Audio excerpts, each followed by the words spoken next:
বিসমিল্লাহির রহমানির রহিম। আজকে আমি আছি আমাদের রিয়াজনগরে ফমি ডেয়ারি ফার্মে।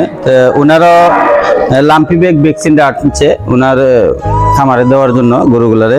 তা আমি সকলকে যে অনুরোধটি করি, আপনারা অবশ্যই আপনাদের গবাদি পশুকে লাম্পি ব্যাগ ভ্যাকসিনটা দিবেন।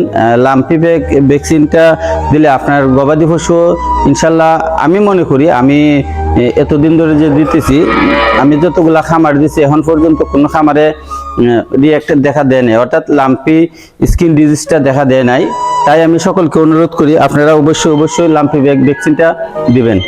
যেভাবে আপনারা লাম্পি ব্যাগ ভ্যাকসিনটি তৈরি করবেন, এটার ভিতরে আপনার একটা ডিস্টিল ওয়াটার আছে, তার সাথে একটা আপনার ট্যাবলেট আছে। ওই ট্যাবলেটটার মধ্যে ডিস্টিল ওয়াটার থেকে পানি নিয়ে ওইটারে মিশাবেন, ওইটার থেকে আইনা আপনারা এই ডিস্টিল ওয়াটারের সাথে মিশিয়ে দিবেন। মিশিয়ে দিয়া প্রতিটা গরুরে 2 সিসি করে চামড়ার নিচে দিবেন।